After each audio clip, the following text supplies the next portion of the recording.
The Joker 2 is not only one of the worst comic book movies I've ever seen, but is so bad that it makes me wish for someone to beat my ass with a crowbar so the memory of this movie can be removed from my frontal cortex. Hello everyone, my name is Gio, and normally I make video essays that are longer than most episodes of television, or reactions to ongoing series. I had no plans to talk about Joker Folie, piss off. I had no plans to talk about Joker 2. Hell, I was actually gonna make a video defending the show Gotham Knights. But after watching this movie gave me the urge to check myself into a mental ward, I realized that I had bigger fish to fry, and that video was once again thrown onto the back burner. Joker 2 is so bad it opened domestically to $37.8 million. To put that in perspective, that is lower than movies like The Marvels, MORBIUS, and even Madam Web. It's so low that if it could go lower, the movie would be in the Earth's mantle. It doesn't help that the film had a budget of over $200 million, and that's not even including the salaries for both Joaquin Phoenix and Lady Gaga. On top of that, the film has a 32% audience and critic score. Really let that sink in. This movie is so horrific that it got Rotten Tomatoes critics and audience members to agree on something. I didn't even think that was possible, but here we are wondering what the hell went wrong. The short answer is everything, and the long answer requires copious amounts of alcohol, so let's get into this. I think the first thing we need to discuss is the clear elephant in the room, in which the film gave their audience whiplash by making the movie a musical. You what? Yeah, they decided to make Joker 2 a musical. The sequel to this movie, all I have are negative thoughts. A musical. For once in my life, I have someone who needs me. And this was severely downplayed in the marketing. Even the director, Todd Phillips, said that it wasn't one, which is just a blatant lie. I mean, I'm pretty sure Arthur Fleck sings in this movie more than he actually speaks. Eventually, Todd Phillips admitted during an interview on the Fresh Aired podcast that he shouldn't have been so hesitant on calling it a musical, saying, quote, "I got in a little bit in trouble in the past for, kind of saying, well, the movie's not really a musical, and for the record, I probably should be correcting that." But you know what? I can understand his confusion, considering the definition of a musical is a play or movie in which singing and dancing plays an essential part. Meanwhile, the musical aspects of this movie is as essential as getting repeatedly kicked in the testicles. Now, I'm no musical expert by any stretch of the imagination, but from the handful that I've watched, they tend to use musical numbers to get some insight into the character's thoughts. Take the song Rewrite the Stars from The Greatest Showman. In this scene, Philip Carlyle, a wealthy socialite, wants to date the circus trapezist Anne Wheeler. But after their first outing leads to Philip's parents calling her, quote, the help, she refuses, and the song they sing explores why. While Anne doesn't hide that she likes Philip, she fears how they look outside of the circus. For a rich socialite being seen with someone not just outside of their social class, but their race as well. And while Philip wants to push through that and be with her regardless of what others may say, Anne is of the belief that the world can't be changed, and ends the song believing that even though they do have feelings for each other, they can't be together. All this is explored in an amazing song and gives some great depth to both of these characters. Meanwhile, in the Joker 2, the most I got out of the songs is how they were used as a way to show when Arthur was falling deep into his fantasies. They pretty much take up the role of the daydream sequences that were in the first movie, but while those were used to enhance the plot, the musical numbers bring the film to a screeching halt every time. It's not trying to explore Arthur's character, rather just be artsy for the sake of being artsy and reinforcing what we already know. We learn nothing new about Arthur during these scenes, and it doesn't help that none of the music is really memorable or stands out at all. The best we get is the last musical number of the film, where he starts to reject his fantasies, and is the only one where he refuses to sing. It's the only time the musical numbers actually do something interesting with Arthur, and as a result, it's one of the more memorable moments from the film. Besides that, however, the musical sections are just so jarring. Outside of most audience members feeling sideswiped as they came to see Joker 2, not Joker Mia, here we go again, the musical numbers come across as music for the sake of having music, rather than actually using it to flesh out Arthur's character, which is desperately needed in this movie. Speaking of missed opportunities to expand on Arthur, the character of Harley Quinn, or Lee as she called, is completely mishandled. She's honestly the catalyst of 90% of the bullshit that happens in this movie. Her Her character is all over the place, and she has some of the craziest plot armor I've seen in a long time. When we first meet Lee, she's in a singing group with others from the general psych population of Arkham Asylum when she catches the eye of Arthur.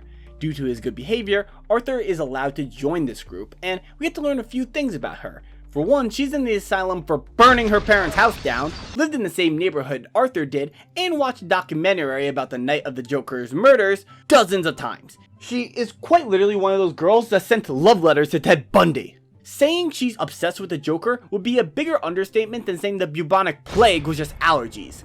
As after their first meeting, there's a movie night going on, so Lee decides to start a off big fire in order to put the asylum disarray, giving our two peas and a crazy crockpot a chance to escape to the front gate. Now, there is so much wrong with this entire scene that I can make a 10-minute video on it alone. But you see, the main question I have here is, how the fuck did you allow this to happen? You're trying to tell me that no guard noticed the one inmate that got out of their chair and nobody noticed or even smelled the fire before it became a blazing inferno?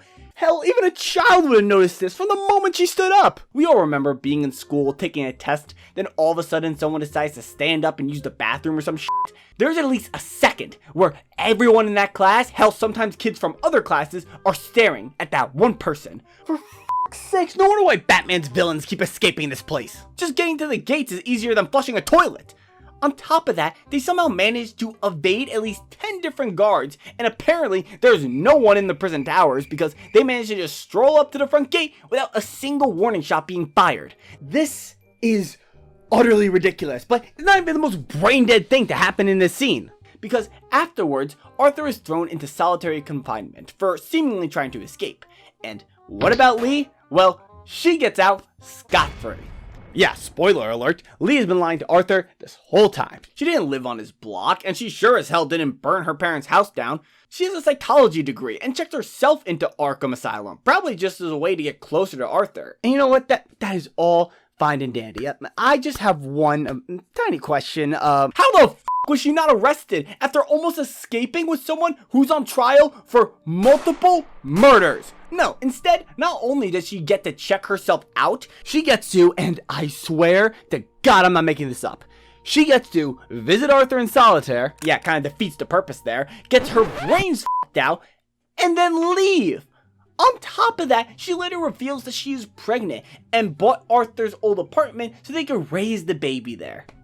What the fuck is this script? This woman just committed at least 3 felonies and 1 crime against humanity and was able to get out scot-free.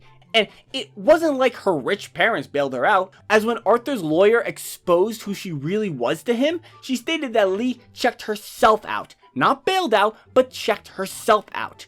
I'm sorry, but what backwards purge-style world are you living in to believe that a character can do all this borderline psychotic behavior and not end up in a jail cell by the end of it all?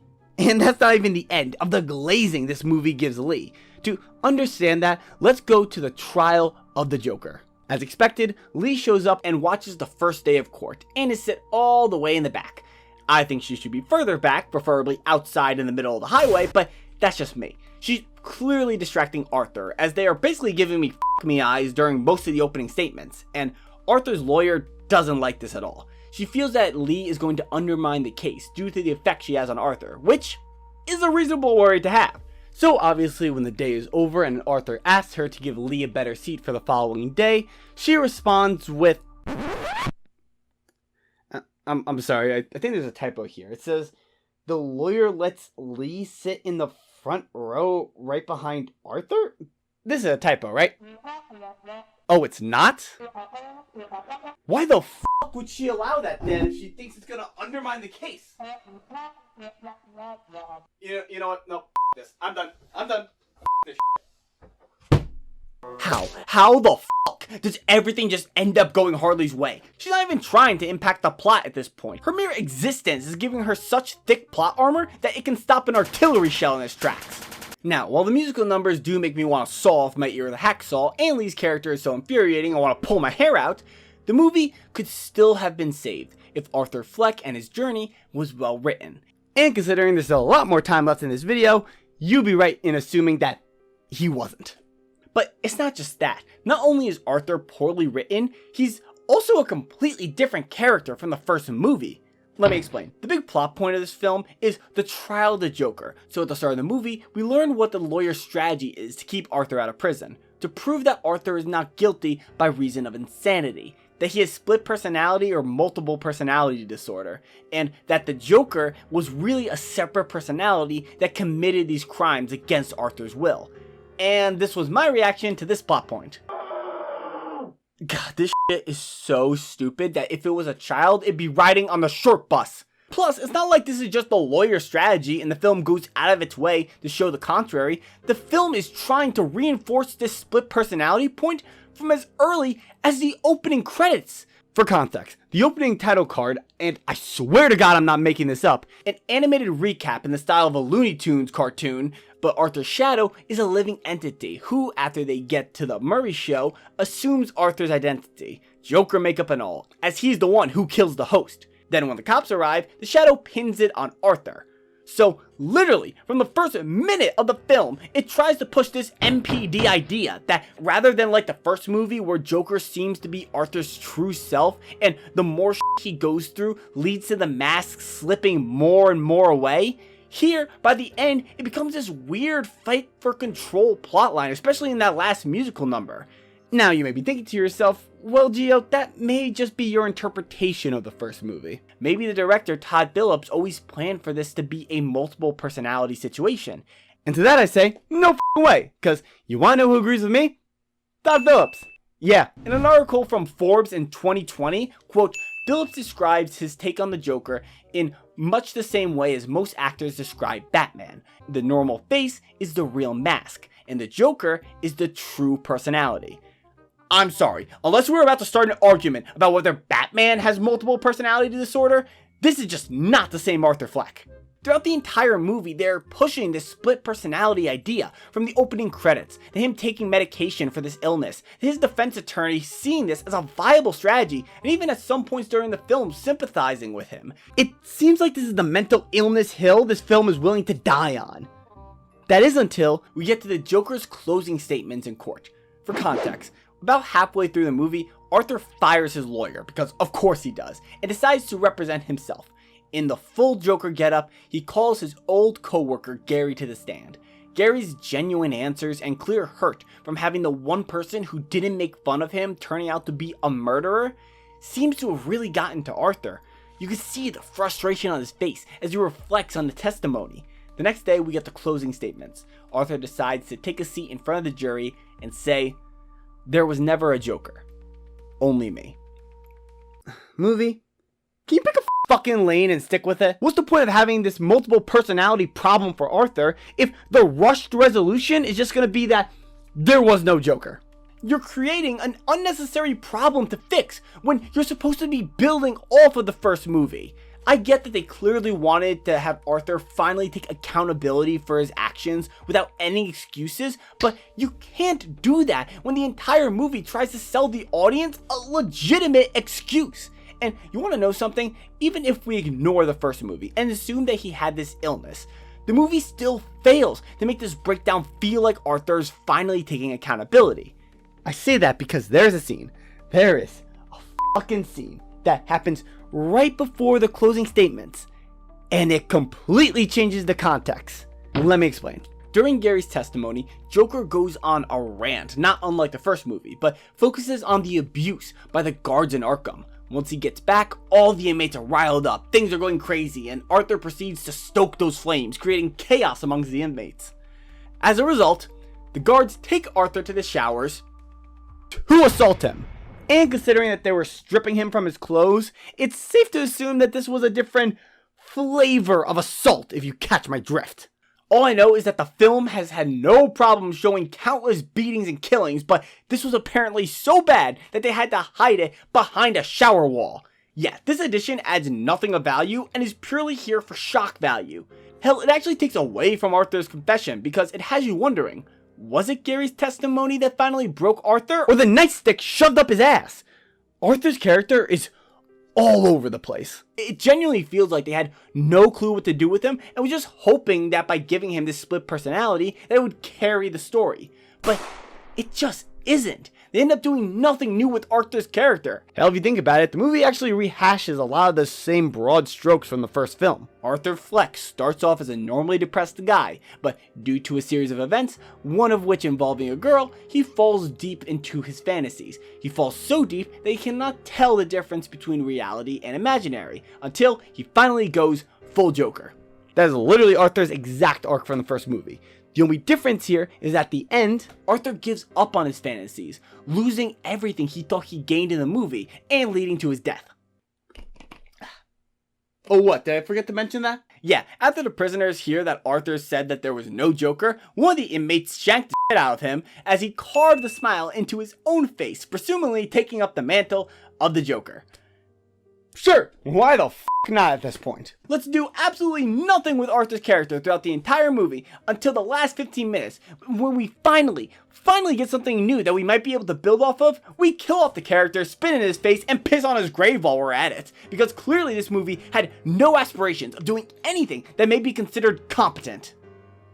Look, I understand that making a sequel to the Joker was going to be hard. Christ, I'm pretty sure it was easier for the US government to find Bin Laden. But this film is just a whole lot of nothing.